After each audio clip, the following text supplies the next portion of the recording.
itu nggak ada follow up. Yang di follow up cuma yang dua yang kelihatan aja. Jadi sepertinya cari yang mudah aja dulu, yang susah nggak mau kerja gitu, nggak mau dikerjain. Nah ini juga sama di digital forensik itu ada pertama akuisitornya ya, orang yang mengambil pertama harusnya dari orang yang memang certified untuk mengambil itu. Kemudian nanti diserahkan ke puslap 4. Nah ini proses yang misling, diserahkan ke ahli digital forensik yang ada di lab yang untuk melakukan proses workflow berikutnya setelah akuisisi. Nah ini yang diakui oleh penyidik ketika di pengadilan ditanya oleh hakim itu belum dilakukan dan baru dilakukan kemarin diserahkan ke puslap 4 tanggal 8 September itu pun setelah diminta oleh hakim. Nah seharusnya kan ketika sudah didapatkan itu evidence digital itu diserahkan puslap 4, kemudian dilakukan proses digital forensik. Nah itu jadi supporting evidence untuk mengkonfrontir kesaksian terdakwa atau saksi-saksi yang lain untuk dicocokin proses kesesuaiannya. Karena di sana bisa dilakukan konfrontir ke terdakwa juga atau waktu itu ya tersangka dulu ya, ke tersangka. Sehingga BAP yang dibangun pun bisa BAP yang cukup valid dan sesuai dengan fakta yang lain, berkesesuaian dengan fakta yang lain. Kira-kira begitu, Mr. Z. Baik, baik. Kalau terkait dengan ini, dengan HP yang disita, sebenarnya kan katanya bisa dapat petunjuk begitu banyak dari handphone itu, Bang Ai. Iya, betul. Jadi HP yang disita itu tidak hanya seperti kemarin ya, yang cuma lihat history browser, kemudian SMS terakhir. Nah, harusnya semua percakapan yang terjadi itu bisa dipresentasikan, baik itu via SMS atau via WA. Itu semua bisa dipresentasikan di muka sidang ketika diproses dilakukan digital forensik terhadap smartphone dengan baik dan benar. Dan harusnya tidak cuma HP-nya Ririn, tapi juga HP-nya Priyo, HP-nya Budi, HP-nya Eis, juga HP-nya Pak Sahroni. Itu harusnya juga dipresentasikan karena semuanya berkaitan gitu kan. Kalau memang katakanlah tidak ditemukan evidence disampaikan juga di sidang bahwa misalkan contohnya di HP-nya Pak Sahroni tidak ada percakapan berarti dengan terdakwa gitu. Itu disampaikan juga, tetap dilaporkan di sidang. Bukan jangan nunggu sampai diminta kemudian baru dipresentasikan gitu. Nah, selain itu bukti evidence lain adalah tracking location ya. Tracking location itu bisa di-approach dengan dua teknologi yang ada di smartphone. Yang pertama berdasarkan GPS ya, khususnya smartphone sekarang kan sudah ada GPS-nya semua ya. Kalau beda kalau dulu feature phone ya. Feature phone kan masih hanya handphone tertentu yang ada GPS yang premium ya biasanya. Nah, kalau yang smartphone sekarang hampir semua, berdiri kata semua ya tahun ini ya. Di tahun-tahun 2020-an ke sini tuh pasti ada GPS. Nah, kemudian selain GPS bisa juga diambil dari history BTS register. Nah, selain dari sisi smartphone bisa juga dikonfirmasi dengan operator. Jadi misalkan handphone ini kan handphone ada IMEI ya. Itu bisa diminta ke operator, tiap operator disuratin aja IMEI nomor ini terdaftar di operator A, B, C, D, kita banyak operator tuh. Nomornya atau ICC ID-nya apa aja yang terdaftar. Sebenarnya kan operator merilis kan ini nih. Oke, saya minta CDR terkait ini semua. Nah, disitulah akhirnya kelihatan bagaimana komunikasinya termasuk LBS-nya. LB-nya, location base-nya berdasarkan BTS atau minimal BTS registered kalau misalkan tidak sanggup triangulasi, karena biasanya triangulasi itu untuk yang aktif ya, baru bisa triangulasi. Jadi 3 BTS, dari 3 BTS itu di mana handphone kita terregister, kita bisa mentriangulasi menentukan di mana koordinat kira-kira lokasi, dan itu cukup lumayan akurat ya, sampai sekitar berapa kalau nggak salah ya, dulu terakhir itu 10 meter ya, 10 meter itu masih bisa dideteksi lokasinya berdasarkan BTS itu. Nah, paling tidak satu handphone kita itu misalkan, atau handphonenya terdakwa atau handphonenya korban, itu bisa diketahui dia aktif di sel mana aja pada waktu berapa aja.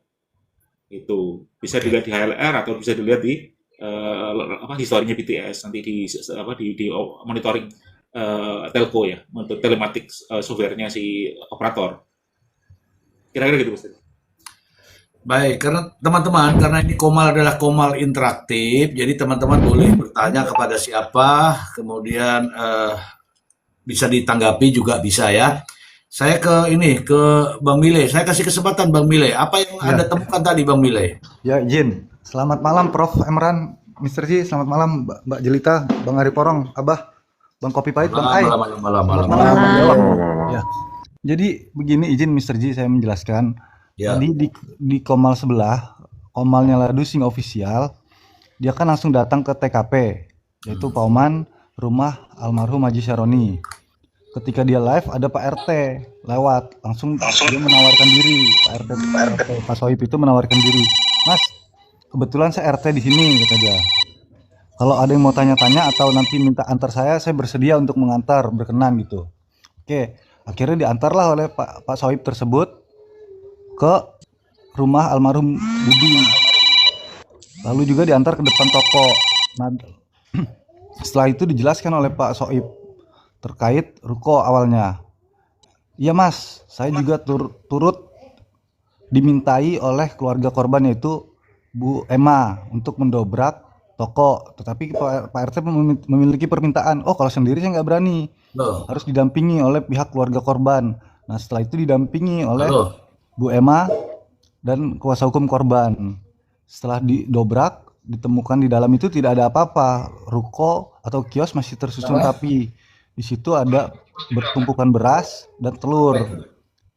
Tidak ditemukan bau-bau darah, itu tidak ada di dalam kios tersebut. Dan tidak, Pak RT juga tidak melihat adanya bercak darah itu di dalam kios, tidak melihat itu. 6, Nah, 37. ada juga keterangan dari teman almarhum Haji Syaroni.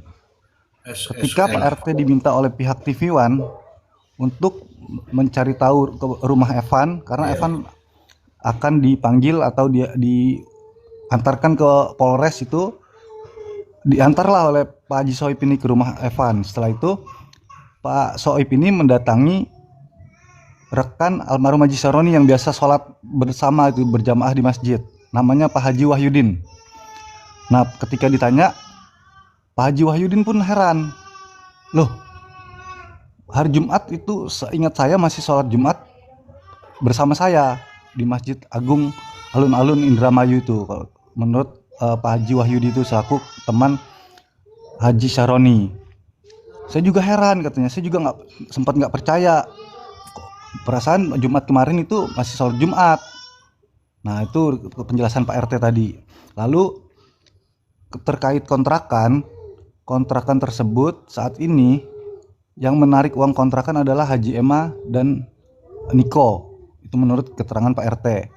Lalu Pak RT juga turut mendatangi Pak Lurah setempat.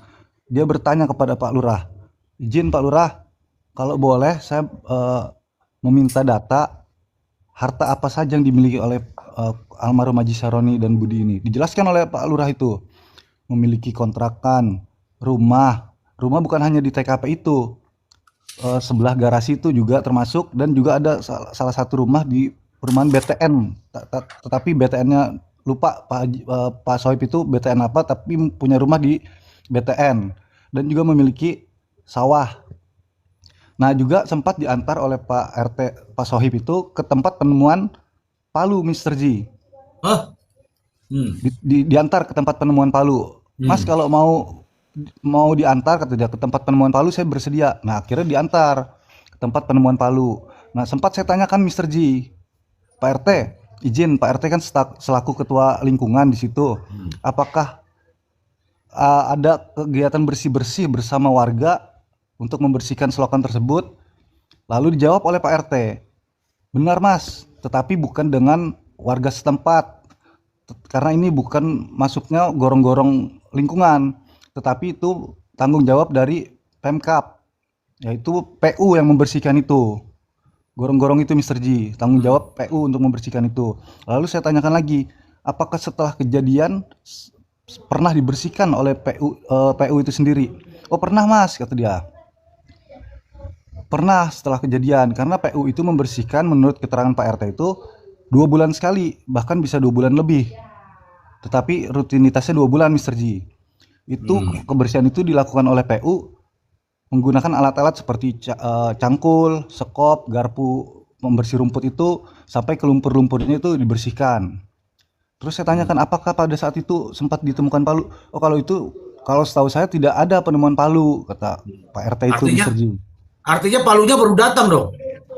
Ya Itu kejanggalan teman-teman tadi di Komal juga bertanya seperti itu, Mister J. Iya, iya, iya, Kalau iya. Oh, seandainya tadi bukan di tempatnya itu Bang Mile.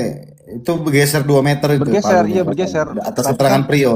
iya, tetapi kan tempatnya di situ hanya bergeser sekitar 2 meter kalau tidak salah. Menurut keterangan Prio kan di sini karena mungkin tergeser oleh air, terdorong oleh air sehingga bergeser 2 meter. Nah, Ntar dulu. Saya ajak masuk akal dulu ya. Kalau bergeser 2 meter, kalau bergeser 2 meter artinya pencarinya itu dari sini ke sana. Bukan langsung cemplung, langsung dapat. Beda ya, bedakan itu ya. Jadi dicari dulu nih dari radius 2 meter ini kakinya ke sana kemari sampai ke sana. Tapi kalau di videonya itu kan cemplung langsung dapat gitu loh. Oke, lanjut. ini tadi ada Bang Kopi Pahit, Dinas Lingkungan Hidup Mister J izin yang membersihkan itu. Ya intinya dinas terkait lah, bukan warga setempat. Nah setelah itu ada rumah yang menangkap CCTV Ririn di siang hari juga disorot tadi. Ini Bang, kalau Abang mengikuti persidangan bahwa ada CCTV yang menangkap Ririn pada siang hari rumah ini. Terus ditunjukkan juga letak CCTV-nya. CCTV-nya itu Bang di sana tuh dekat lampu. Ya memang benar kalau dari Komal tersebut ada Bang, ada Mister CCTV tersebut masih aktif. Tetapi untuk bengkel yang menangkap samping ruko itu menangkap pergerakan yang diduga Ririn dan pria mengangkat jenazah itu, CCTV-nya sudah tidak ada lagi Mister J, dan bengkel tersebut menurut keterangan Pak RT sudah tutup 4 sampai 5 bulan setelah kejadian gitu Mister J. Mile tutup sejak kapan itu Bang Mile? Kalau pecel lele itu setelah kejadian 2 bulan setelah kejadian kalau tidak salah tadi Bang Ari. Tetapi kalau yang gerobak itu sebelum kejadian dia belum jualan, jadinya dia nggak tahu tuh kalau yang tadi gerobak tukang nasi itu, nasi campur apa nasi goreng itu dia nggak tahu karena dia baru berjualan di situ. Nah terus saya tanya lagi, Pak RT itu kan penemuan jenazah di rumah itu. Nah terus ternyata menurut Pak RT itu bukan di dalam rumah Mister J, tetapi di halaman belakang samping gedung walet. Jadi bukan yang ada pohon nangka itu, bukan. Jadi gedung walet sampingnya ada halaman luas. Nah di situ, dan tadi sempat disorot juga melalui garasi masih ada terparkir mobil almarhum Avanza warna biru kalau tidak salah, dan satunya sampingnya ada 1 unit sepeda motor. Memang itu masih terparkir di situ Mister J. Nah yang menurut saya sih kejanggalan itu ya rekannya almarhum Haji Syaroni itu mengatakan bahwa seingat saya, seperasaan saya masih sholat Jumat sama saya katanya. Menurut Pak Haji Wahyudin bercerita kepada Pak RT Sohib itu tadi Mister J. Nah berarti kan tadi Bang ada yang bertyping juga loh. Berarti kejadiannya bukan malam Jumat. Kalau seandainya Jumat itu masih sholat Jumat gitu kan. Kalau di BAP kan malam Jumat ya, Jumat dini hari ya Mister J. Kalau seandainya sholat Jumat masih pada hari tersebut, berarti kan kejadiannya bukan malam Jumat gitu Mister J. Ini ada langsung bilang nih, coba cek CCTV masjid Bang. Loh itu sudah 9 bulan yang lalu kok. Nah kalau izin Mister J, kalau untuk yang tukang sapu yang jam 4 pagi itu belum sempat terjawab Mister J. Karena tadi sudah ditanyakan, tetapi karena Pak RT-nya ada yang ingin mangkas rambut, kan dia punya pangkas rambut, jadi belum sempat terjawab. Sudah ditanyakan juga tadi. Beberapa kali typingan teman-teman itu ditanyakan, Pak RT, terus kalau masalah tukang sapu yang melihat ada 4 orang itu bagaimana? Langsung karena Pak RT-nya ada kesibukan lain, belum sempat dijawab. Itu. Nah, lalu juga Ladusing tersebut mewawancarai anaknya Pak Jul Helpi, yang sempat diwawancarai oleh Pak Tony. Saya sempat bertanya Mister J kepada anaknya Pak Jul Helpi tersebut. Mbak, izin Mbak, kan Mbak sempat ingin didatangkan Pak Tony untuk menjadi saksi peristiwa. Kenapa tidak jadi Mbak? Katanya. Saya tanya gitu Mister J. Lalu anaknya tersebut menjawab, saya tidak boleh dengan bapak saya, dilarang gitu. Karena ada alasan, karena Pak Tony suka begitu, suka begitu gimana saya nggak tahu, nggak dijelaskan. Karena Pak Tony-nya suka begitu katanya. Cuma begitu sih Mister J. Nah, ada pertanyaan lagi dari teman-teman di bawah tadi tuh. Mbak, kalau menurut Mbak, Prio itu gimana Mbak sosoknya? Prio ya anak baik sih katanya. Terus Mbak kesel nggak, jengkel nggak sama Prio? Kalau kesel sih enggak gitu. Loh, kan Priyo itu mengakui bahwa ikut menguburkan. Ya kesel sih kesel, akhirnya dia jawab gitu. Tapi nggak sekesel sama Ririn katanya. Karena Ririn itu psikopat. Lah, terus saya tanya Mister Ji, Mbak, Mbak bisa mengatakan Ririn itu psikopat berdasarkan apa? Ya karena kalau teman-temannya itu suka nongkrong di rumah Ririn, termasuk Priyo. Kalau nongkrong itu di rumah Ririn, suka minum-minum katanya Mister Ji. Nah, saya berbanding terbalik dong dengan keterangannya kalau Priyo itu marbot masjid atau musola lah. Loh, katanya Priyo marbot masjid Mbak, atau musola. Tapi kok suka minum-minum, bagaimana itu? Nah, itu tidak dijawab oleh anaknya Pak Jul. Oh, kalau itu saya nggak tahu katanya. Itu sih Mister Ji. Ya, itu psikopat pot itu kalau sudah terbukti melakukan sebelum-sebelumnya kan belum. Makanya saya bilang tadi di awal tuh sudah bilang desas-desus isu tuh dilemparkan untuk ini semua. Kalau orang termakan tanpa menelusuri kebenarannya ya repot. Udah, Mile, kamu minum dulu. Nampaknya kamu agak ini. Kita minta pendapat Siap, dulu. siap Mister Ji, saya perintah. Minum dulu. Ada ini kopi pahit, mau menambahi kopi pahit? Enggak, saya ingin menanyakan itu kan ada cerita bahwa mayat itu mau dicor ya kan? Nah itu apakah perkataan Pak Jul saja atau memang ada dalam BAP dalam dakwahan? Itu Mister J, saya kan nggak baca dakwahannya. Karena ini kan menarik juga untuk dibahas. Seolah-olah kan ada dua versi, satu dibilang di bawah pohon nangka, ya. Terus ada lagi di gudang tadi kan. Ternyata kalau Bu Emma itu bilang bukan di gudang, di lorong. Jadi antara rumah itu kan bisa pintu ke samping mau arah garasi itu bisa tembus. Itu lorong, namanya lorong, bisa ketembus walet. Oke. Itu apakah mayat ini memang di mana posisinya di dakwaan itu? Oke, kalau dicor itu, kata-kata dicor itu harus muncul dulu. Ada semen di situ, ada pasir di situ, ada apa di situ. Nah, itu baru bisa pembuktiannya ini akan. Tapi kalau nggak ada apa-apa itu kan kata-kata, bumbu.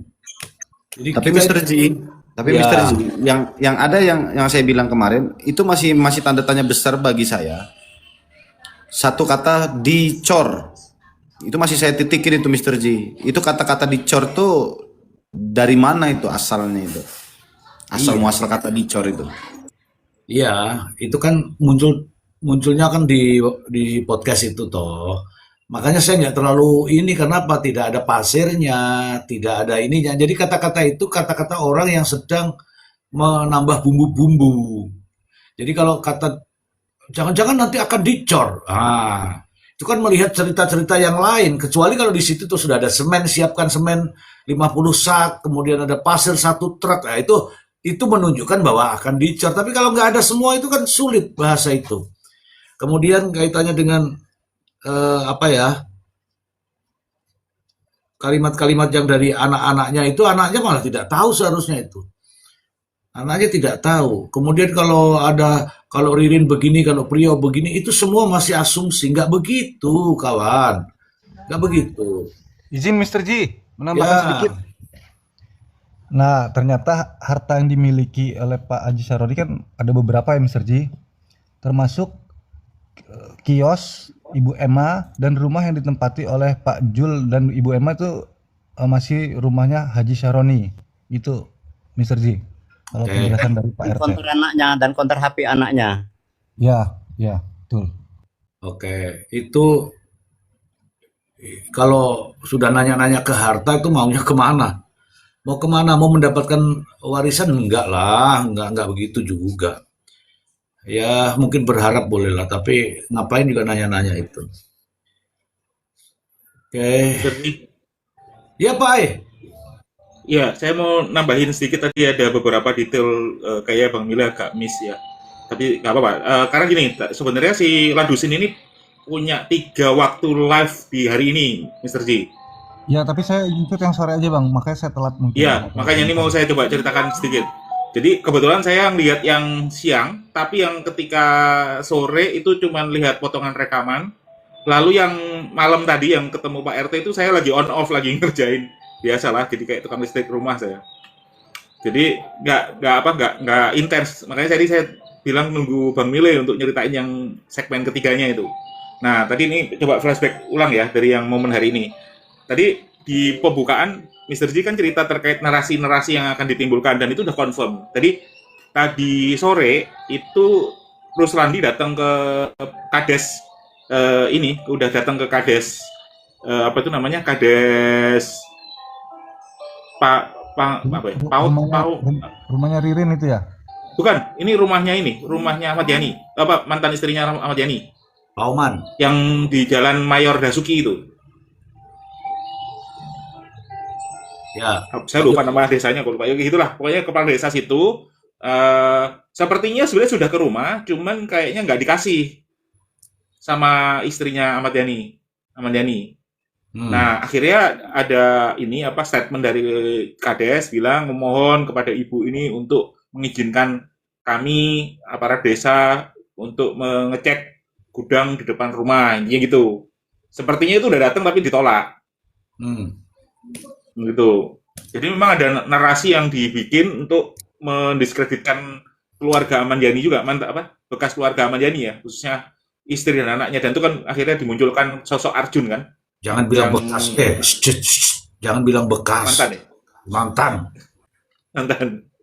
Ya, apa namanya, akhirnya narasinya itu kan nggak konsisten kalau lihat obrolan antara Arjun dengan KDM ya. Itu banyak antara ya apa campur aduk logika yang nggak masuk akal, kemudian juga perasaan yang tumpang tindih gitu, antara suka nggak suka, cinta tapi benci gitu ya, kira-kira gitu.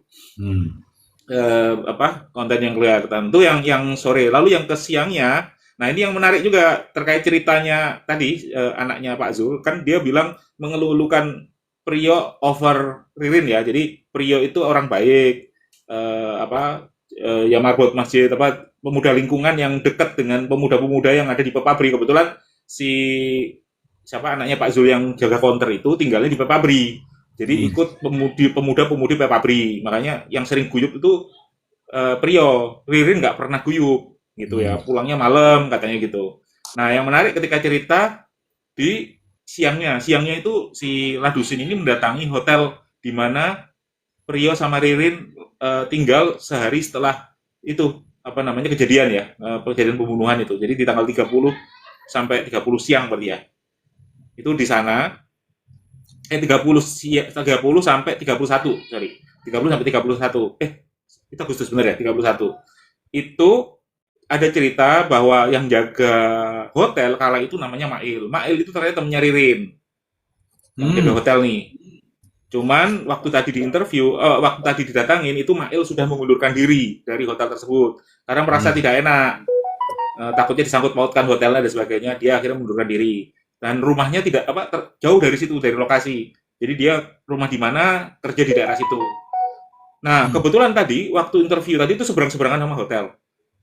Dia posisi interviewnya itu di satu orang jualan HP juga, toko jualan HP. Lalu terdengar suara kereta. Persis cerita si Priyo mogoknya mobil itu nggak jauh dari rel kereta dan di mana Joko meninggalkan mereka. Itu ada itu detail cerita itu ya, dan juga tadi disebutkan di situ cerita nyetak sablon yang rumah di sita oleh bank itu katanya di sekitar situ. Benar. Dalam ya, pengawasan bank. Ya, dalam pengawasan bank itu katanya dicetaknya di sekitar situ juga, di dekat rel katanya. Tapi kapan momennya nggak dijelaskan urutan waktunya. Nah, memang tidak jauh dari situ berarti. Kemungkinan besar didorong tuh harusnya ada saksi tuh orang yang dorong dan sebagainya, karena nggak mungkin kan mobil udah radiatornya pecah kemudian dipaksakan jalan kan sampai ke hotel. Itu kan kondisi kalau dilihat CCTV hotel udah terparkir rapi di hotel tuh. Nah, sementara bocornya itu problemnya tuh mogoknya di jalan di dekat rel. Oke, itu yang pertama. Yang menarik berikutnya, Mail ini meminta tolong seseorang namanya Andre. Andre ini pemilik bengkel yang lokasi bengkelnya juga seberang-seberangan sama hotel. Jadi tidak jauh dari situ. Nah, Andre ini mengirim mekanik yang akhirnya menyarankan untuk ganti itu ganti apa, ganti radiator itu yang habis 1,1 atau 1,4 juta itu kira-kira. Nah, Andre itu berkomunikasi sama Prio, tapi tidak pernah berkomunikasi sama Ririn. Jadi ketemu sama Prio. Nah, sempat juga minta tolong sama Andre. Jadi Ririn tuh keluar masuk hotel, itu kelihatan dari karena seberang-seberangan ya, ke Indomaret, beli kopi, beli teh, beli makanan ringan, itu Prio semua yang belanja. Lalu yang menarik itu sempat minta tolong beliin snack ke Andre sama minuman keras. Nah, ini saksinya Andre. Andre ini tidak kenal Ririn dan Prio ya. Andre ini orang lain. Jadi tidak kenal, tapi dia bersaksi tadi bilang, saya diminta untuk beli minuman keras. Akhirnya saya beliin. Nah, pas datang, si Prionya komen gini, ini bukan biasa yang kami minum, nggak enak ini. Kalimat itu kan membuktikan bahwa ya, dia biasa minum. Itu Marbot apa? marbot atau robot? Ya. Oke. Marbot yang tukang mabok gitu kan.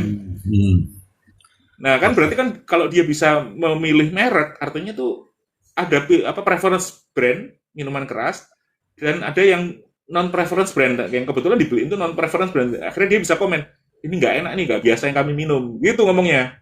Oke. Berarti itu jadi kayak kebiasaan kan? Oke, nanti Itu. saya. Nah, itu yang detail siangnya. Ya.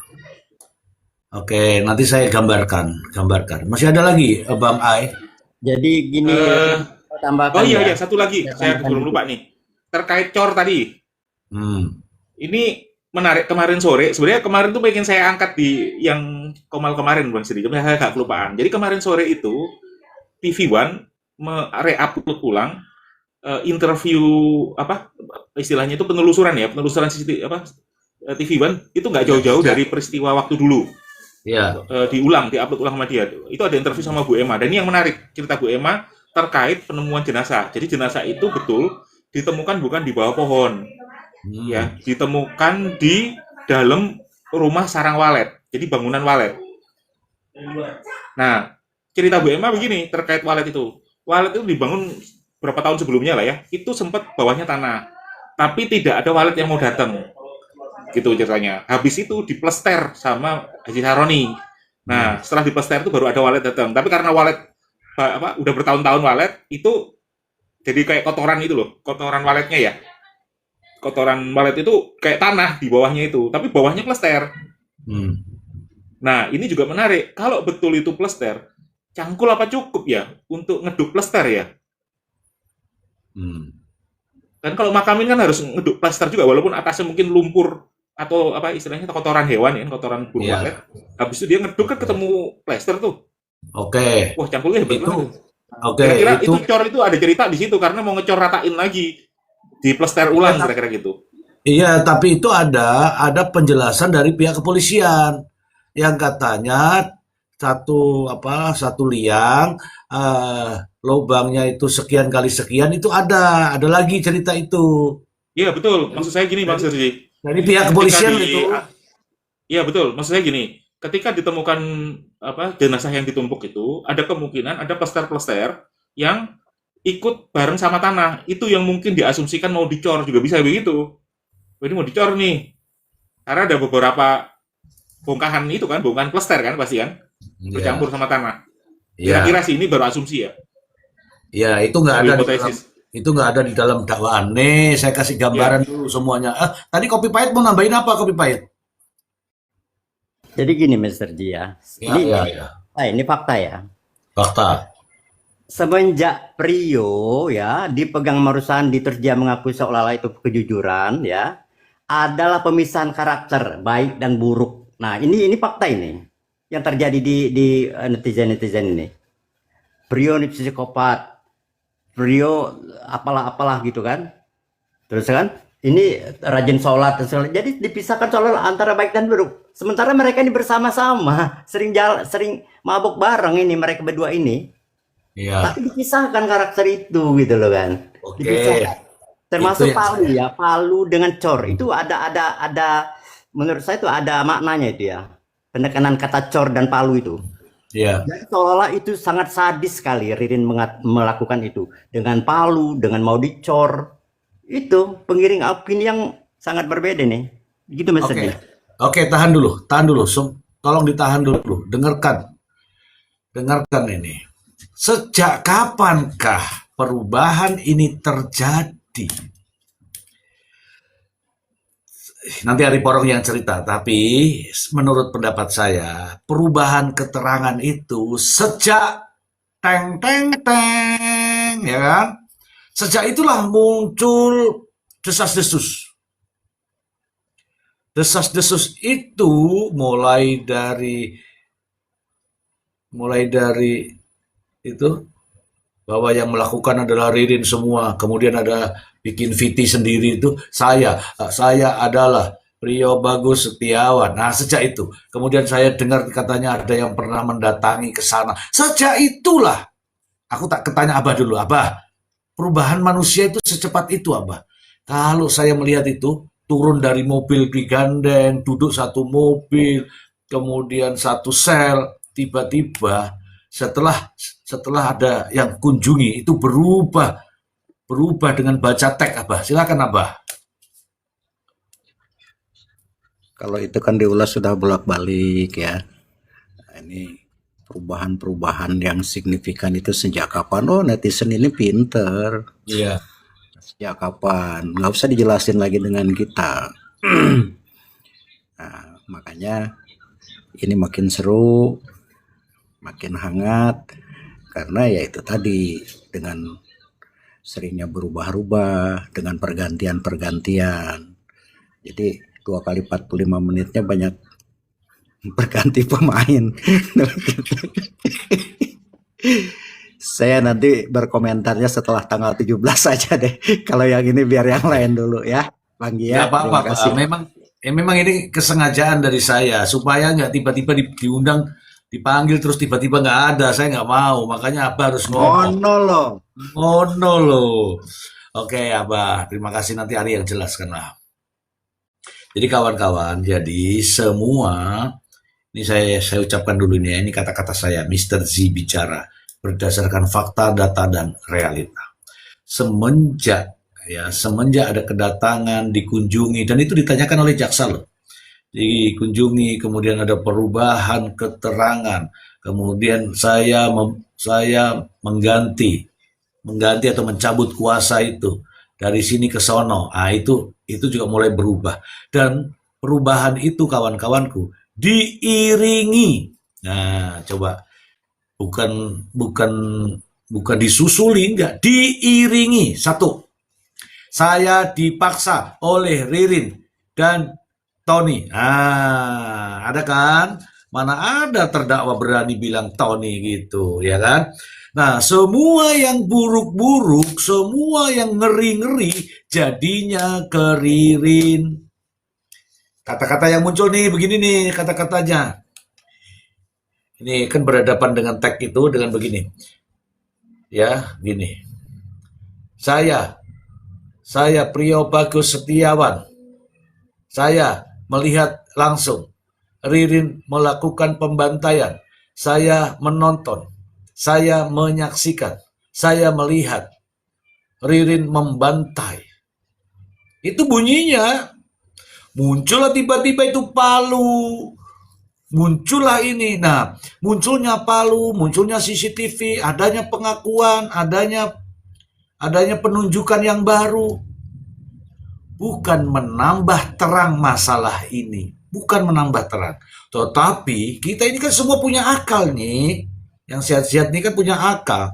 Kecuali ya kalau sudah tergiring dengan itu, ya mungkin, wow pahlawan, wow jujur, wow marbot mabuk. Ah, misalnya kayak gitulah ya. Nah, kita yang punya akal jadi menyanding-nyandingkan nih. Bukan katanya, tapi faktanya. Faktanya adalah sidang. Buktikan, bisa dibuktikan nggak? Kan begitu. Tambahan dikit Bang Ji. Jadi Ya. nanti ada kesesuaian atau tidak setelah tuntutan itu dibacakan.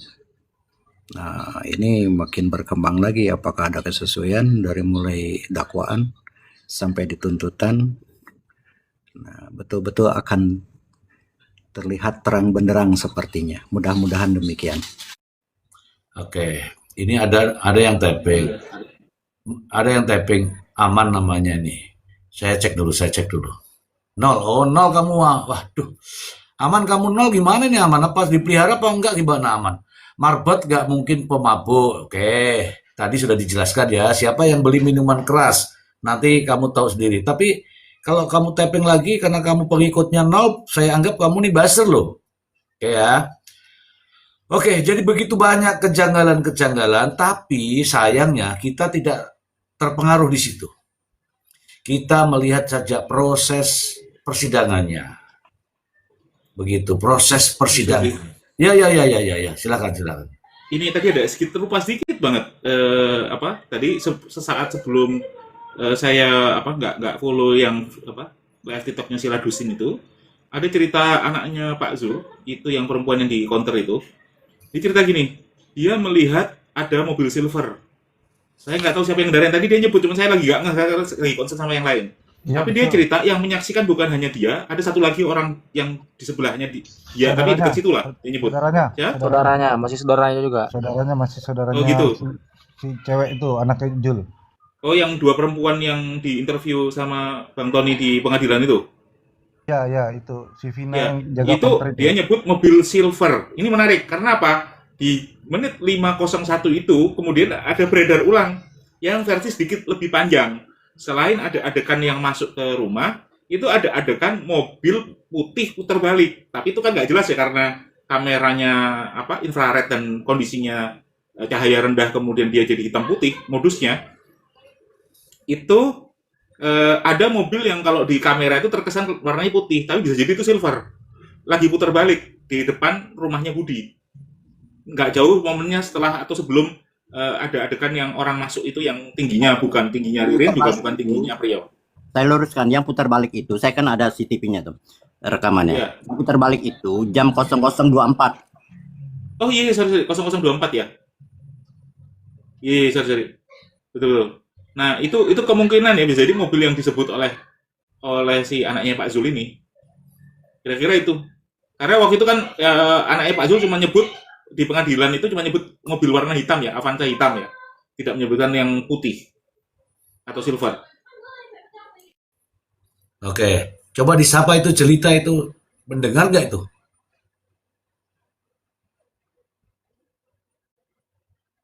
Coba digelitik sedikit tuh Jelita itu. Mbak Jelita. Waduh, cepet Pendapatnya banget. Bang Naruto itu suka bagus tuh, Bang Ji.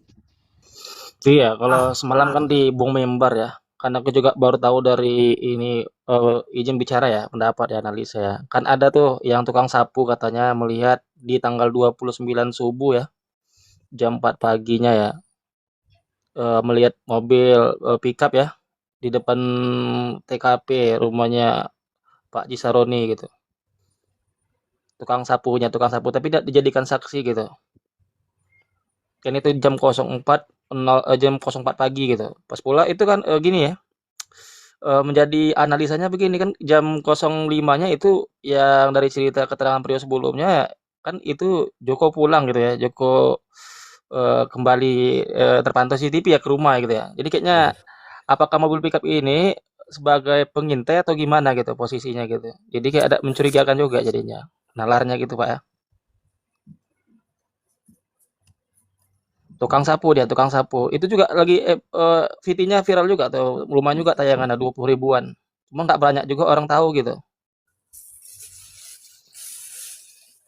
Saksi tukang sapu. Tadi terlambat tadi sama Pak RT tadi harusnya tanya gitu. Cuman sempat keburu ini kan, keburu Pak RT tadi izin ada kerjaan tadi. Ntar tanya tadi Kak tadi. Itu yang tukang sapu itu orang mana gitu kan, harus diminta juga keterangannya gitu ya. Karena dia melihat mobil di TKP gitu. Oke. Izin Mr. J menambahkan sedikit Boleh. yang Bang Ai bilang tadi. Nah, tadi ketika ditanya oleh teman-teman ke anaknya Pak Jul Helpi, dia mengatakan begini Mr. J, bahwa ketika polisi datang di TKP rumah Haji Syahroni, itu Ririn sama Priyo itu datang menggunakan mobil silver yang tadi Bang Ai bilang. Menggunakan mobil Avanza silver, parkir di depan seberang konter anaknya Pak Jul. Tetapi ditegur oleh saudaranya anaknya Pak Jul. Mas, kok parkir di sini? Di sini kan lagi rame. Kenapa nggak parkir di Di rumah saya aja, halamannya luas. Katanya begitu, kata anaknya Pak Jul. Tetapi yang menegur itu bukan anaknya Pak Jul, saudaranya yang menegur. Yang katanya itu Ririn sama Prio ketika polisi datang ke TKP membawa mobil Avanza atau Xenia berwarna silver mendatangi TKP. Itu Mr. G untuk Hmm. melihat. Hmm. Ketika ditegur, Mas kenapa parkir di sini? Ini kan rame, macet gitu. Kenapa Hmm. nggak parkir di tempat saya aja? Kan halamannya luas. Terus dijawab katanya oleh Ririn atau Prio, nggak Mbak, kita cuma sebentar aja kok. Udah habis itu langsung pergi lagi Mr. G. Itu tadi dijelaskan oleh anaknya. Kok yang saya heran kok bisa tahu itu Ririn sama Prio katanya. Terus dijelasin lagi. Lah pas ketika Prio dan Ririn ditangkap, lah ini mah yang parkir di depan konter katanya. Yang parkir di depan konter bawa mobil Avanza Silver. Saya suruh pindah parkirannya. Nggak mau katanya jawabannya enggak kok saya cuma sebentar. Itu tadi Mr. J dijelaskan oleh anaknya. Oke. Itu semua cerita-cerita itu sebenarnya ada di pengadilan nggak tuh? Nah itu tadi ditanyakan kenapa nggak dihadirkan sebagai saksi Mbak. Enggak katanya belum. Katanya gitu. Nggak boleh sama bapaknya. Kalau anaknya iya, kalau anaknya nggak boleh sama bapaknya. Kalau yang saudaranya ini loh yang ngeliat Ririn sama Prio datangi TKP ketika ada polisi itu ditanyakan kan, Mbak kok saudaranya nggak dijadikan saksi di persidangan katanya. Enggak, belum katanya gitu Mr. J. Iya, masalahnya ini cerita-cerita sekarang ini kan jadi kesana kemari jadi kayak tahu semua deh. Ya Nah kan? katanya juga karena udah kebanyakan saksi Mr. J, kata anaknya. Bukan masalah banyak tapi kalau tidak menyentuh, tidak mengarah, tidak tertuju kan percuma. Oke. Ngalor ngidul jadinya kan. Jadi kita fokus aja lah. Kita fokus dulu pada ini. Ketika Ririn menjadi dibenci oleh mereka-mereka itu karena adanya pengakuan Prio. Nah, Prio dapat bagusnya nih. Prio baik, Prio jujur. Tuh pakai kopiah karena dia marbot. Apalagi itu pokoknya bagus-bagus di dia, betul? Betul nggak kawan-kawan? Ya, kawan-kawan yang ada di bawah itu betul itu. Baju Bagus koko juga, semua itu. Mr. Z. Pakai baju koko. Oh, pakai baju Iya. koko. Itu baju koko, pakai kopiah, itu berkata jujur, itu bagus semua itu. Tetapi ingat teman-teman, sejak kapan itu seperti itu gitu loh teman-teman. Nah sejak itulah perubahan itu ada. Jadi yang betul baik-baik itu dia diambil, yang jelek-jeleknya langsung ke Ririn, langsung seketika itu. Langsung ganti pengacara, cabut pengacaranya, langsung ada malamnya membuat VT, malam berikutnya ada tanya jawab, malam berikutnya muncul di berbagai media, berikutnya lagi jaksa terima palunya, rame di media, udah mulailah situ. Jeleknya nih ada di situ, ada di Ririn. Nah kita ini sekarang bukan membela Ririn, bukan membela Prio. Kita melihat fakta nih.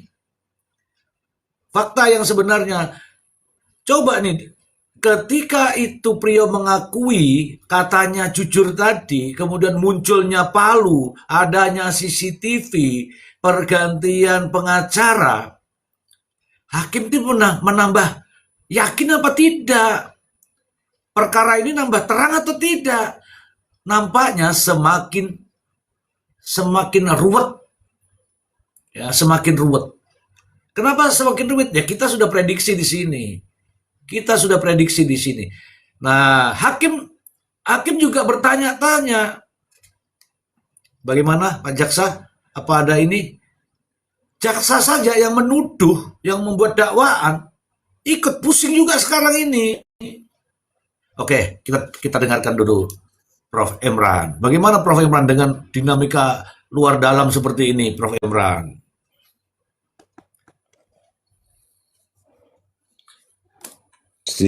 Mr. Ji, coba dilanjut dulu. Siapa dulu? Saya 5 menit dulu, Mr. Ji. Izin. Oke, Prof. Oke, Prof. Ini amanah ya, amanah. Silakan yang mau. Dikit, Mr. Z. Ada kelupaan tadi yang ceritanya Andre. Ya. Jadi tadi Andre yang punya bengkel itu sempat ditanya bagaimana sikapnya Prio ketika bertemu sama Andre. Nah ini menarik nih. Jadi Andre bilang, oh natural, apa masih kayak orang biasa, nggak seperti orang habis membunuh. Dia santai merokok, tidak ada apa gemetar, tidak ada rasa ketakutan, ngobrol biasa layaknya orang normal, tidak menampakkan habis berbuat kriminal besar. Kira-kira begitu tadi. Jadi apa namanya seperti sudah biasa gitu loh kira-kira gitu. Yang dipersepsikan oleh si Andre itu. Iyalah, itu sudah saya hitung-hitung dulu. Kalau memang dia, ini mohon maaf ya teman-teman, ini layaknya ya, ini yang lain kasus lainnya. Kalau ada kasus seperti itu, telah melakukan pembunuhan itu, panik ya teman-teman ya, panik. Terus teman-teman ada yang tapping, itu kan perampokan. Nah kalau perampokan tuh teman-teman, nggak mungkin mobil mogok didandani. Perampokan itu ingin menguasai harta. Nggak mungkin menguasai harta itu hartanya mogok, diperbaiki, panggilkan bengkel. Percaya aja sama saya. Saya kalau pencuri, sehebat apapun saya pencuri, dapatnya mobil Ferrari. Mobil Ferrari saya gas, tahu-tahu mogok. Apakah saya panggilkan bengkel tuh Ferrari? Kalau prinsip pencuri nggak gitu. Ferrari loh ini, Ferrari harganya MM loh. Mogok ya tinggalkan, kabur, itu. Tapi ini baik. Mobilnya mogok diundang ke bengkel, dada. Ya, kalau mogok dikiloin aja Mr. Z harusnya Mas ya. Ya. Terus Jadi lucunya lagi, ngerampok mau nguburin. Nah, lucunya lagi ada dua pilihan ini. Kalau mau kabur dengan barang-barang, nggak usah pakai mobil sedan. Kabur, angkut semua di bak mobil belakang itu. Bak mobilnya sekalian dibawa. Nanti sampai di sana dapat banyak karena di belakang ini kan banyak kan. Nanti mobilnya sekalian digadaikan. Itu kalau prinsip memang mau menguasai harta. Ngono loh. Ada Warsono. Warsono, akhirnya kamu kesini juga Warsono. Ini Warsono nih pengikut saya di YouTube kok ada di sini. Begitu kawan-kawan. Jadi teman-teman, mulailah dari situ. Iya yo, ngono loh. Harap menguasai barang. Lah mobil elek. Lah kok diperbaiki? Dibayar sih San. Kalau prinsip ingin menguasai harta itu nggak kayak gitu. Baru punya TikTok Mr. Z. Wah ini penasaran nih sama dengan Bang Ai nih. Lihat di YouTube karena kita main di Ada TikTok. temennya saya ternyata Bang Zudi. Nah, penasaran mana sih Mr. Z ini? Akhirnya dia bikin TikTok. Ya selamat datang Pak Warsono. Ini setiap saya tayang pasti ada dia itu ya. Langsung nyapa saya. Halo Mr. Z gitu. I love you. Ini pecinta saya ini. Walaupun dia laki-laki ini ya. Oke gitu teman-teman. Saya kasih clue sedikit tadi ya. Jadi kalau prinsip-prinsip ya seperti itu tadi. Seperti itu tadi. Oh, kalau pembunuh nggak gitu. Pembunuh nggak gitu teman-teman. Pembunuh itu tas kabur. Mau itu nanti. Yang penting begitu sudah selesai tugasnya kabur. Nah ini yang jadi tanda tanya nih siapa yang mengeksekusi? Saya nggak tahu ya. Nih siapa yang mengeksekusi? Kebetulan Prio lah yang mengaku tadi ikut menguburkan. Kalau itu berarti cerita. Paham ya? Gitu. Warsono ternyata cewek Mr. Z. Warsono ternyata cewek. Loh, Warsono cewek, Warsini yang Itu cewek. bilang, aku cewek Mister, bilang gitu tuh. Itu di bawah ada tuh, dia tapping tuh. Lu, kamu penipuan ya, menipu aku ya. Kalau Warsono itu cowok, kalau Warsini itu cewek. Aduh, ini. Itu akun di TikTok bapaknya. Lu bapaknya yang lebih medsos. Ini pemalsuan nih. Oh, Mbak Retno. Oh, berarti suami istri mencintaiku. Akun Oke, TikToknya punya nggak bapaknya apa-apa. itu katanya si Warsono, Mr. Ji. Bapaknya akunnya. Akunnya punya Warsono itu bapaknya bapaknya. katanya. Tuh, bapaknya, Itu bapaknya ini akunnya punya bojo nih. bapak katanya. Itu di Oh, typingan. Oh, bojo piye to? pengen curhat Mister Z, naik sini naik, naik nanti ya. Nanti kalau ada kosong langsung lompat aja naik, nggak apa-apa. Kalau ada yang mau naik gak apa-apa, gantian. Saya di bawah. Alah, alah, saya paham tuh maksudnya. Dan saya yang turun. Dapat saya sama apa? Mau turun loh. Enggak, itu saya sudah paham tuh maksudnya. Silakan naik naik. Mbak, tahu naik caranya Mbak Mbak Multi Warsidi. Mbak. Mbak, multi Mbak yang gambar orang dua itu Mbak Nanti dipencet. nanti dicomot sama asisten saya. Ini ada asisten khusus di sini. Tinggal cus pasti naik. Ah, ini kok tiba-tiba Mbak, buktikan bahwa dirimu cewek. Bukan buktikan maksudnya ngomonglah bahwa dirimu cewek. Coba. Halo, Lu Assalamualaikum. cewek bener. Maaf ya, aku tadi berdosa. Salam kenal buat semuanya nih, Mbak Ya, apa ya? Ya ini Mbak Mama Jelita, Mbak Jelita, Bang Ari Porong. Abah. Salam kenal Kak. Salam kenal buat Bang Ari Porong, Mbak Jelita, terus siapa itu? Prof Emran, Bang Maksi. Bang Maksinya nggak ada. Bang Maksinya sudah Ya, di cuma mau curhat aja, Mister. boleh, Saya silakan. mengikuti itu waktu kasusnya ini, waktu pas dipegang Pak Tony tuh, kok menarik ya gitu. Terus, Karena saya pernah mengalami, jadi saya pengen nangis nih waktu itu pernah mengalami hal yang sama ketika para penegak hukum itu mengkriminalisasi apa ya? Jadi gini, Mister, jadi saudara saya ini difitnah KDRT. Nah terus tiba-tiba P21 gitu kan, tiba-tiba P21 dan itu jelas-jelas yang seragam coklat bilang begini, Mister, udah ngakuin aja, nanti pokoknya beres gitu. Tapi divonis 4 bulan gitu. Dan itu di dalam itu setelah dia keluar itu cerita bagaimana di hukum. Dia tiap malam itu dengar kalau yang narkoba, kalau yang itu pokoknya para penegak hukum ini benar-benar ya mungkin yang seperti dialami Ririn itu saya percaya. Itu aja, Mister.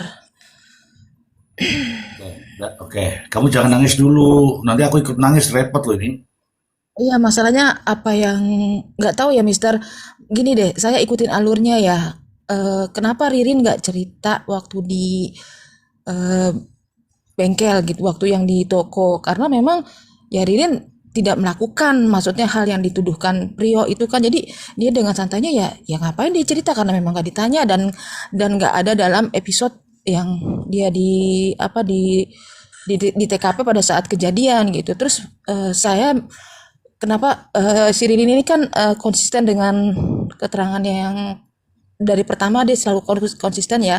Terus waktu dia bilang ada waktu dia main judul itu kok sinkron gitu. Jadi dia selalu istilahnya nggak apa sih ya, nggak bohong gitu. Jadi saya mikirnya kok kayaknya ini benar-benar ditumbalkan gitu, Mister. Ini mah pendapat saya ya, Mister ya. Boleh. Oke, Gitu aja, Mister. sudah ya. Iya, Sudah ya. makasih, Mister. Ya. Masih, oke. Itu pendapat teman-teman. Kalau pendapat itu boleh-boleh saja. Kenapa teman-teman mesti sirik ya nggak? Biarin aja orang berpendapat. Gitu loh. Prof, sudah ngopi, Prof? Ya, Mister Ji. Iya, lanjut Mister Ji, lanjut. Kok lanjut lagi? Ya, tadi saya bukan saya tadi itu habis apa namanya, habis kasih makan kucing. Oh, lihat. Ya, oke. Silakan, Prof. Dinamikanya berkembangnya begitu. Tadi ceritanya seperti ini, seperti itu. Fakta persidangannya seperti itu. Silakan disampaikan, Prof. Iya sih. Jadi ya, artinya ini juga memang pandangan saya setuju sih sama apa yang tadi disampaikan sama Mbak Warsono ya. Mbak Warsono. Mbak Warsono. Iya, Mbak Warsono. Sebenarnya saya setuju. Artinya begini, Mr. Ji. memang itu nggak disampaikan oleh Ririn karena memang konteksnya kan pembunuhan. Sementara menurut Ririn itu kan pembunuhan itu nggak terjadi di apa namanya TKP-nya itu nggak ada di apa namanya ruko. Dan memang ketika terjadi pembunuhan itu dia nggak tahu, dia nggak ada konsekuensinya, dia nggak tahu bahwa memang TKP pertama atau yang kedua itu adanya di ruko. Jadi memang itu luput dari apa yang dia sampaikan. Jadi masih relevan lah. Jadi kalaupun memang kemarin kan kita sempat berpraduga tuh, kok kenapa dia nggak cerita ya? Nah, kenapa dia nggak cerita? Karena memang kan dakwaannya kan pembunuhan. Karena Ya, dakwaannya pembunuhan dan dia nggak ada di TKP di saat terjadinya pembunuhan itu, ya automatically dia nggak akan menceritakan itu. betul. Bahwa kalau memang ini kaitannya dengan pencurian, ya mungkin dia bisa sampaikan, oh iya benar waktu itu kami gotong tuh ada beras 2 karung di ruko. Jadi memang konteksnya itu sebenarnya. Jadi memang iya sih saya setuju dengan logika tadi yang dipakai sama Mbak Wasito. Itu Mr. Ji. Mana ada Ah, Barsito? memang terus Tunggu dulu, tolong Warsono, diperbaiki Warsono, dulu. Tolong. Warsono, iya. Ah, iya, sama itu, sama si Mbak Warnya, Mbak War lah, Mbak War, Mbak War. Iya sih, sebenarnya saya setuju. Jadi memang begitu, Mister sih. Apa ya, semakin kesini memang isunya itu kalau misalkan kita, apa ya, kalau kita lihat ini kan begini. Kita nggak tahu lah tadi kalau Mister J tadi coba bikin rangkaian kaitannya dengan peristiwa rencananya dan sebagainya kan berarti seolah-olah memang nggak ada rencana sebelumnya orang-orang ini untuk melakukan pembunuhan. Katakanlah, baik itu dilakukan oleh sekarang para terdakwa ini ataukah orang-orang yang diasumsikan melakukan tindak pidana itu ya atau orang-orang yang namanya disebut-sebut ya, Ya, kayak si siapa namanya, Aman Yani ya, Aman Yani. Bisa jadi memang, cuman begini Mr. J, saya mau tanya dulu nih, itu yang awal pertama kali yang dari versi yang dalam perlawanan itu loh yang disampaikan oleh si Prio loh. Sebenarnya yang menyuruh si Prio itu untuk mempersiapkan alat itu siapa? Itu Ririn apa si Aman Yani? Aman Yani. Aman Yani. Aman Yani.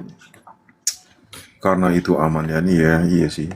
Jadi sangat mungkin begini Mr. Ji. Sebenarnya rencana pembunuhan itu memang nggak ada. Jadi Palu itu cuma dibawa untuk menakut-nakuti. Tapi karena di sana terjadi eskalasi emosi, konsekuensinya terjadi pembunuhan. Akibatnya itu apa? Semua orang di situ pada akhirnya dihabisi.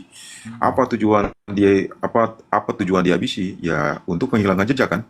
Ya, Itu skenarionya. Jadi kalau misalkan dia merencanakan untuk membunuh sejak awal, saya kira bukan Palu yang dibawa. Apalagi cuman satu Palu kan? Palu. Paling dia mempersiapkan beberapa alat lah, beberapa alat. Yang kedua begini. Itu pun kemudian coba kita relasikan dengan pelarian orang-orang ini. Mereka ini kelihatan kebingungan. Ketika setelah terjadi pembunuhan, mereka bingung mau kemana gitu loh. Jadi nggak ada semacam skenario untuk kemudian apa namanya exit strateginya tuh nggak ada gitu loh. ya, ya. Dia bahkan bingung mau kemana. Ini kita bahkan di situ baru muncul ide harus lari ke sini. Bahkan ada muncul ide untuk jadi nelayan dan sebagainya kan. Iya, Biasanya itu kalau misalkan ada skenario pembunuhan, berarti dia apa namanya faktum dan post faktum. Dia merencanakan ya pada saat kejadiannya bagaimana skenario pembunuhan itu dilaksanakan sama dia. Kemudian dia merencanakan juga bagaimana untuk melarikan diri. Kan pastinya begitu, Mr. Ji. Nah, itu. Cuman kelihatannya baik dalam proses dakwaan ataupun dalam proses apa namanya pembuktian, bahkan isu-isu yang berkembang pun itu nggak menunjukkan adanya unsur rencana itu kelihatannya. Jadi memang ketika mempersiapkan alat itu entahlah itu siapalah yang menyuruh mempersiapkan itulah ya. Itu hanya untuk sekedar menakut-nakuti sebenarnya sih. Sekedar untuk menakut-nakuti. Tapi karena ada eskalasi emosi di sana, akibatnya terjadi pembunuhan. Karena yang satu dibunuh, pada akhirnya udah yang lainnya juga dihabisin deh. Itu sebenarnya sih. Kalau saya sih ngelihatnya begitu. Karena kalau rencana ini menjadi sangat susah untuk kemudian kalau misalkan pembunuhan unsur rencana ini kan sulit sekali Mr. Jibo. Pembunuhannya iya. Tapi rencananya bagaimana kita urai rencananya itu kan?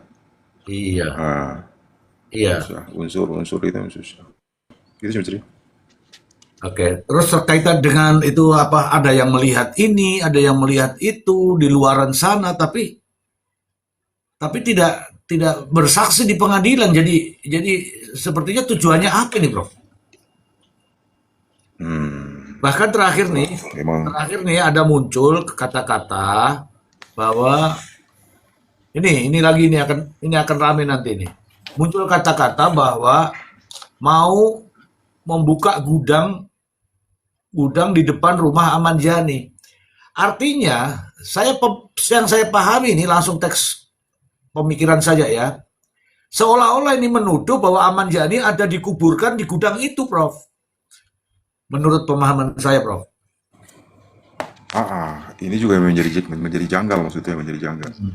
Harusnya itu kan yang dikejar adalah apa yang disampaikan oleh Prio, oleh si Ririn ini, dan juga disampaikan oleh Prio pada saat di surat itu ya, Harusnya kan jadi yang dilakukan analisa itu.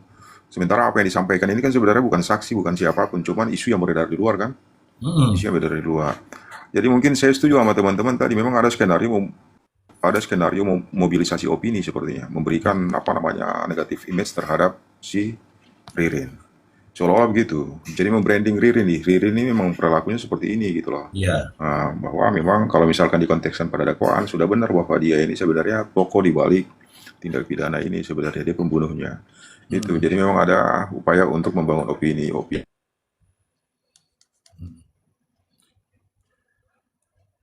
Ya kalau saya bilang, Seolah-olah dikasih opini kalau baik saya ya. bilang Orang-orang. Usamina ngizinkan tapi harus taruhan.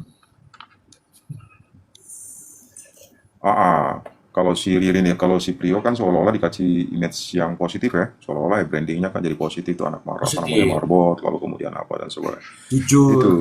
Jadi memang ya, saya setuju sama apa yang tadi disampaikan oleh Bang Kopi. Jujur sih, artinya itu seolah-olah memang memberikan kesan positif terhadap seseorang, lalu kemudian memberikan kesan negatif terhadap pelaku lainnya, terhadap terdakwa lainnya.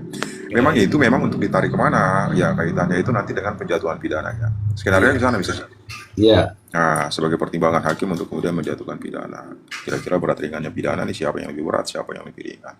Itu sih. Ya, sepakat. Jadi teman-teman, memang sekarang ini ada pro ini, pro ini. Yang di sini digiring positif, yang di sini digiring negatif. Bahkan ada tadi kata-kata psikopat, gila nggak? Psikopat, residivis, judol, minum-minum. Jadi semua sudah ada di situ tuh. Nah, sekarang ini tidak ada yang bilang saya pembela ini, nggak ada. Jadi kita ini kan lurus-lurus saja. Tetapi begini teman-teman, kenapa Prio yang sudah mengakui bahwa saya menguburkan, saya melihat langsung, saya membantu menguburkan, saya ngelap, masih dielu-elukan, dia ini pria yang jujur, pria yang marbot, marmar dan sebagainya, marmut, ya kan? Tetapi di sisi yang satunya, ini tenggelam betul ini, pembantai, psikopat, pemain judol, ada semua di situ dia nih. Nah sekarang, di balik tuduhan-tuduhan ini, di balik ini semua, ada tujuan teman-teman. Siapa yang memiliki tujuan itu? Itu. Dan tujuan ini sudah tertanamkan sejak awal sejatinya. Namun karena kita ramaikan ini, jadi kebingungan. Ya, bahkan ini mungkin kalau bisa nih, tolong. Komalnya Mr. Z tolong mingkem. Yora iso namanya Mr. Z bicara ya. Mr. Z akan bicara. Tapi kalau Mr. Z ini mingkem, wah ini pasti senang semua orang nih. Ngono loh. Oke, silakan sih. Mas Sergi, saya mau nanggepin tadi yang disampaikan Prof. Iya, Oke. menanggapi juga nih yang mau Gini ya, ini menarik. Silakan. Jadi menarik karena Prof kan menganalisa katakanlah ya, setelah ada fenomena ini kan, seolah-olah ini bukan pembunuhan berencana kan, berarti menghilangkan pasal yang 459 itu ya. Nah, tapi konteksnya seperti apa? Apakah itu hanya dilihat dari dua terdakwa atau menghilangkan dugaan kita ada pelaku lain gitu? Itu gimana, Prof? Oke, saya tampung ya, Silakan ada lagi. Naru sama To. Oke. Boleh ini tanggapin dikit ya buat Prof ya. Tadi kan masalah tadi Palu yang menakut-nakutin ya. Tapi kan di sini kan konteks dari cerita keterangan Prio sebelumnya ya. Yang di surat ke kertas itu perlawanan kan dia juga menceritakan kalau yang inisial H sama Y juga membawa alat juga gitu. dan alatnya juga sama, palu dan menggunakan tas juga gitu kan. Jadi di Hmm. sini bisa jadi ya misalkan alat senjatanya kalau misalkan pisau kan masih bisa ada perlawanan gitu. Biasanya kalau pisau kan butuh berapa kali ini ya, berapa kali tusukan gitu ya, baru ini ya. Kalau misalkan satu dua kali mungkin masih bisa teriak orangnya kan. Mungkin ya palu di palu tujuannya ini ya memang untuk supaya sekali pukul langsung tepar gitu.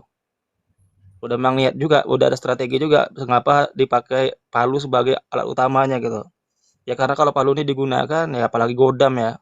Ini mungkin dengan sekali pukulan mungkin orang pingsan langsung, tas sisanya baru dihabisin gitu kan. Kalau misalkan pisau ya dibawa ya ini ya bisa masih ada kesempatan perlawanan gitu. Jadi memang kayaknya perencanaan ini udah matang sebenarnya. Kayak pendapatnya dari aku gitu Mister Z. Udah matang ya kenapa dipilih Palu? Ya tadi karena kalau Palu nih ya benda tumpul, mungkin ya kalau sekali pukul tepar, sisanya mau ngabisin sisanya boleh dipukul-pukul terus gitu ya. Penting sekali pukul pertamanya langsung membuat orang pingsan gitu. Tidak ada perlawanan lagi. Kalau misalkan senjata tajam ya masih bisa perlawanan gitu. Izin. Oke, oke. Tapi Anda tahu nggak awal konferensi pers itu palu godam atau batang besi?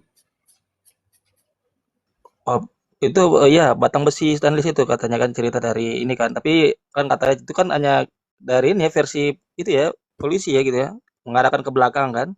Tapi kan faktanya berbeda.